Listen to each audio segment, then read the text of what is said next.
Magandang hapon po. Ako po si Dintan ng Luksod po ng Muntinlupa. Tumayo po ako rito sa may Luksod ng Maynila para po ipakita po yung suporta ko po kay Tatay Digong. Natulungan po ako ni Tatay Digong. Kung hindi nyo po naitatanong, ako pong asawa ang pangalawang kaso po ng sacral cordoma dito sa may Pilipinas. Para po sa operasyon ng misis ko, nailangan po yun ng napakalaking halaga. Pero sa pamamagitan po ni Tatay Digong at ang Office of the President, pati na rin po kay Senator Bongo, Senator Baton na isakatuparan po yung operasyon para po sa yung mga akong asawa. Sa kasamang palad, magkabilang buhay po yung aking yung mga asawa at nag-iwan po yun ng malaking medical bill. Again, si Tatay Digong po ang kumbaga sumalo po yung malaking bahagi po ng medical bill namin. Na-confine po kami hindi po dito sa NCR, kundi po sa Region 3. Kasi nung panahon po na yun, panahon po ng pandemya, kaya tinatanggihan na po kami ng lahat ng hospital dito sa NCR. Kaya buti na lang po yung aming doktor, nakahanap po ng hospital na siyang parang mag-aalaga sa misis ko. Nakakita po sila pero sa Region 3 po yun, sa may San Fernando, Pampanga. Alam niyo kung ano po yung naging dahilan para makuha ko po yung mga gamot ng misis ko, gamit ng misis ko po din sa amin sa may Muntinlupa dahil po sa pinagawang Skyway 3 ni Tatay Digong. So maraming po salamat Tatay Digong. Hopefully ito po signature campaign po na ito mapalaya po kayo. Bring him home alive. Sir, mayroon lang akong tanong kasi noong panahon ni Tatay Digong may 100 million ba no na nakalaan sa ating mga itong ospital. So ano masasabi mo ngayon na nawawala na yung ano na yan, wala nang ayuda yung mga ospital natin ngayon? Grabe ho. Alam niyo ho, ang pondo ng taong bayan po na para po sa healthcare ng mga Pilipino ay dapat sa mga Pilipino po na pupunta. Hindi po yan dapat na pupunta sa bulsa ng mga kurakot. Ayan po, no? Yan yung boses ng ating saan pa kayo galing, sir? Taga Muntinlupa po ako. Muntinlupa, dumayo pa ng Tondo, no? So hindi siya taga Tondo, ha. So maraming salamat, sir, at mabuhay po kayo. Ayan. Sir, picture lang doon man sa assistant po kayo. Ito na lang po.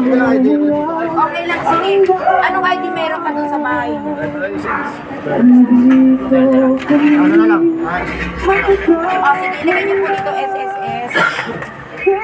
Kabisado mo pala eh. Sige, kaya ayun. Hindi po kailangan na kayo dito kabisado. Ilagay niyo dito SSS. Yan.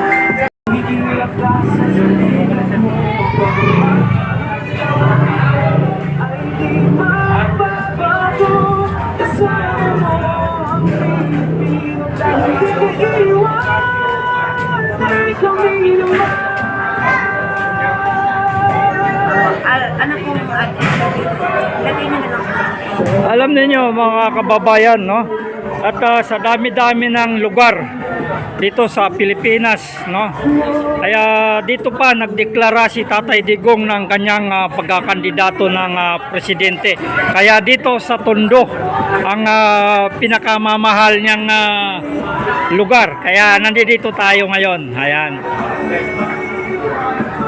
Sa dami-dami ng lugar pwede siyang magdeklara ng kumandidato. Pero napili niyang lugar dito sa Tondo. Di ba, sir? So, anong masasabi mo? Mahal, taga Tondo ba kayo, sir? Oo, mahal na mahal pala kayo ni Tatay Digong. Di ba? Sa dami-dami ng lugar, dito pa niya napili na nagdeklara ng kumandidato bilang presidente. Ano masasabi ninyo, sir? Nagpapasalamat tayo kay Tatay Digong sa pagkandito niya napili. Kaya tayo, hindi tayo naniniwala sa sinasabi nila na yung mga dilawan at mga pinklawan sinasabi nila, sila daw po ay pinipili ng taong bayan. Yan po sila nagkakamali. Kaya maghintay na lang po tayo ng tamang panahon para kay Inday Sara. Tay, kami naman. Iyon, salamat po. Yan yung boses ng mga mga anak ni Tatay Digong. No? Nakikita po naman ninyo yung pagmamahal nila kay Tatay Digong.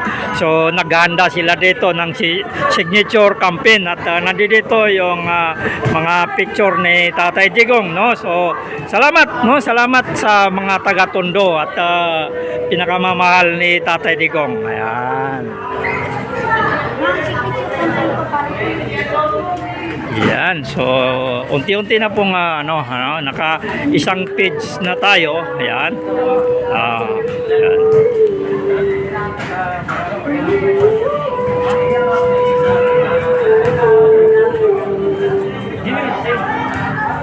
Tayong bayan mo, nagising sa boses mo. Minahal ka ng masa. Hanggang Dala po ba kayong ID, ma'am? puso mo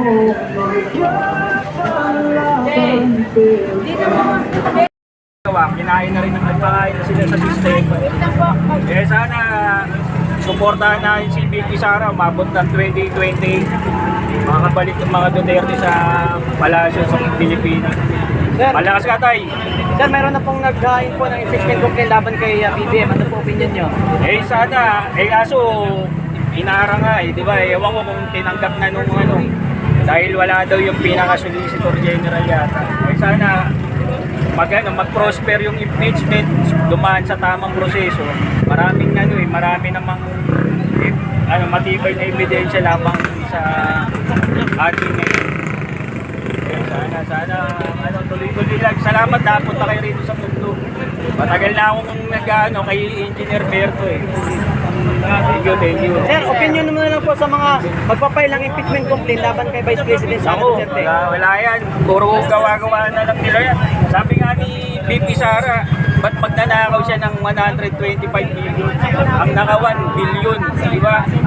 Lahat, tignan mo na lang yung yung sistemang nangyayari. Puro silip sila, mainstream media, puro ganito. Lahat, tungkol sa Duterte, puro negative ang kwento nila. Lahat, magkakapiyan na sila. Wala nagmamalasakit sa Pilipinas, kundi Duterte lang talaga. Hindi sa siguro, nung nagkaroon pa ng EJK, siguro may mga ilang pulis na namiyasa, gumawa ng... Siyempre, lahat yan, hindi naman niya makokontrol lahat. Pero sa pinaka-dulo naman, may mga naparusahan ng mga pulis na naging tiwali talaga.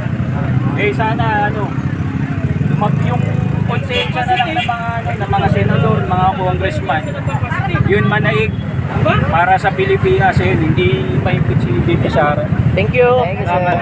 Dito pa sa Tondo. No? So talagang pinakamahal niya itong lugar na ito. Ano masasabi ninyo, sir? Kay Tatay Digong. Lakas ng Tondo. Salamat sir. No? Yan po yung boses na mga taga Tondo. No? Tuloy lang ang laban natin, sir. Ayan po yung taga Tondo.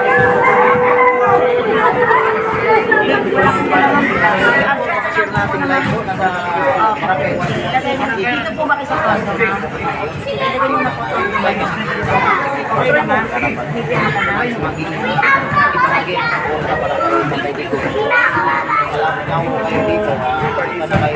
Anong ID meron po ba?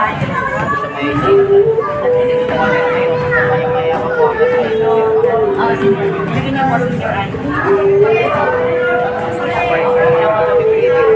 Kasi kung pag kulang-kulang yan, useless din po, hindi ko kailangan ng useless. Kaya pumunta na rin po para hindi masaya. Para sa akin ang sarili. Kaya, nagay mo na ito siya sa natin. Ayun po, send ko namin po na para yung iba na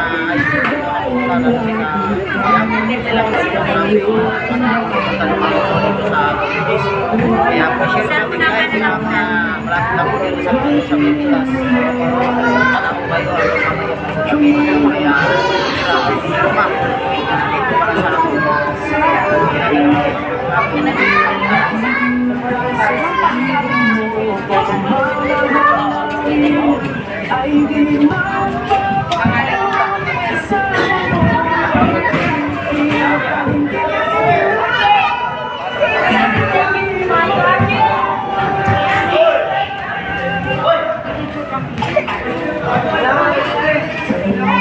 kung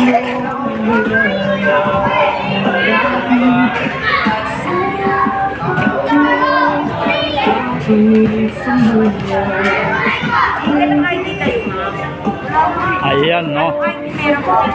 So, ang ganda ng kanilang barangay. Yan. So, mahirap din na hanapin, no? Kung ano, dahil looban siya. Pero sa mga taga-Tondo, no? Sa mga taga-Tondo, kabisado nila itong lugar na ito. Yan. Marami tayong pinagtanong-tanungan, no?